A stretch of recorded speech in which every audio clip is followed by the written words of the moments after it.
बहुत ही छोटा गांव था जिसमें बस एक ही दुकान थी और उस दुकान का दुकानदार सुखिया बहुत ही घमंडी था। उसे इस बात का घमंड था कि गांव वालों के पास कुछ भी खरीदने के लिए उसकी दुकान में आने के अलावा और कोई चारा नहीं था, इसलिए वह सबसे बुरा व्यवहार करता था। सुखिया जी, हम कब से यहाँ खड़े हैं, अब तो सामान दे दो। अरे देख नहीं रहे कितनी गर्मी है, ठीक से पंखा भी नहीं करने देते। जल्दी जल्दी बताओ क्या चाहिए। मुझे 1 किलो चावल देना। हाँ हाँ अभी आया। सुखिया, ये तो बहुत गलत बात है। हम इतनी देर से यहाँ धूप में खड़े हैं और तुम हमें बिना सामान दिए दुकान बंद कर रहे हो। अरे तो मेरे लिए खड़े थे क्या? अपने लिए खड़े थे? सामान तुम्हें चाहिए या मुझे? अगर इतनी ही दिक्कत है तो जाओ और कहीं और से खरीद लो।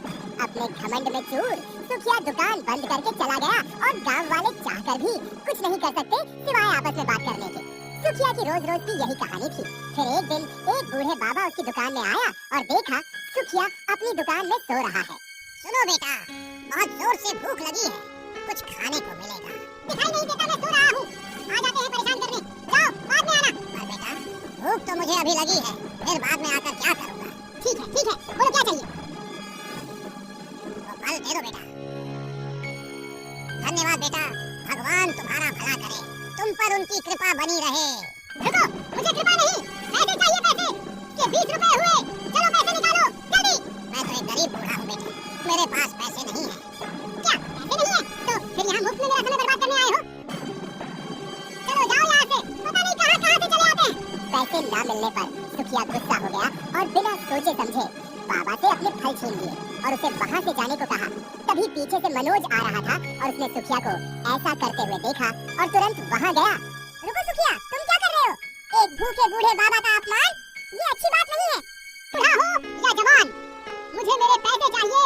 मैंने यहाँ कोई धर्मशाला नहीं खोल रखी जो मुफ्त में अपना सामान बांटता चलूं। तुम्हें पैसे चाहिए ना, मैं देता हूँ पैसे। चुपचाप बाबा के फल इन्हें वापस करो। मनोज गरीब जरूर था पर वो एक दयालु और अच्छा इंसान था।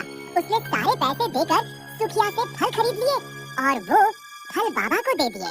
तुम बहुत भले इंसान हो बेटा, पर तुमने तो तुम्हारे सारे पैसे इसे दे दिए। अब तुम क्या करोगे? मेरा ध्यान ऊपर वाला रखेगा बाबा। आप भूखे हो, इस पैसे की ज्यादा जरूरत आपको है, आप ये फल खाइए। भगवान तुम्हारा भला करे, तुम्हें तुम्हारे अच्छे कर्मों का फल बहुत जल्दी मिलेगा। धन्यवाद बाबा, तुम्हारा कल्याण हो। बूढ़े बाबा वहाँ से मुस्कुराते हुए चले गए, पर किसी को ये पता नहीं बूढ़े बाबा कोई मामूली बाबा नहीं थे, बल्कि एक सिद्ध साधु बाबा थे जिसने मनोज के बर्ताव से खुश होकर उसे आशीर्वाद दिया। और जब मनोज वहाँ से कुछ ही दूर गया तो उसे एक पेड़ के नीचे एक पोटली मिली जिसके अंदर कुछ चमक रहा था। ये क्या है? इतने सारे सोने के सिक्के, पता नहीं ये किसका है। अरे कोई है, ये पोटली किसका है? कोई है? मनोज ने इधर उधर बहुत खोजा पर उसे दूर दूर तक कोई नजर नहीं आया। मनोज समझ गया कि जैसा कि बाबा ने उसे कहा था, शायद यही उसके अच्छे कर्मों का फल है। लगता है ये बाबा का चमत्कार है।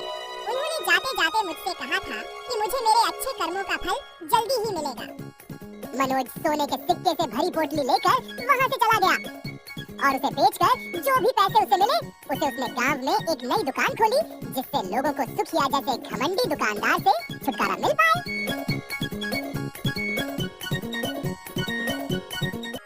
ये दुकान खोलकर तुमने बहुत अच्छा किया मनोज।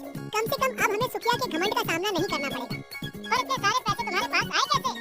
सब ऊपर वाले की कृपा है।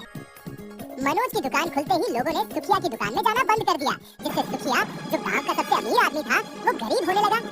और जब उसे ये पता चला कि ये सब मनोज की दुकान के कारण हो रहा है, तब उसने मनोज की दुकान बंद करने की एक तरकीब सोची।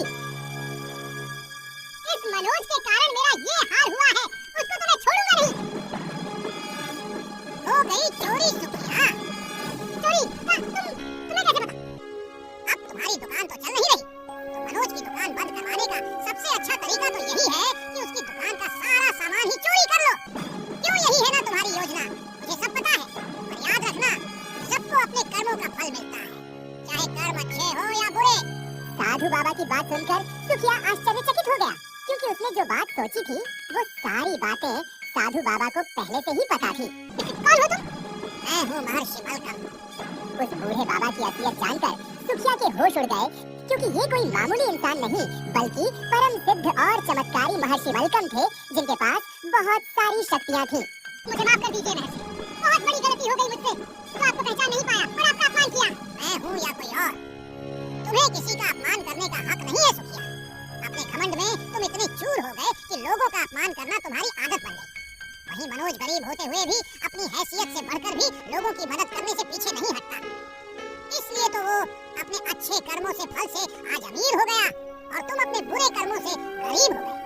मुझे माफ कर दीजिए, मुझे अपना सबक मिल चुका है। अब मैं कभी किसी से बुरा व्यवहार नहीं करूंगा।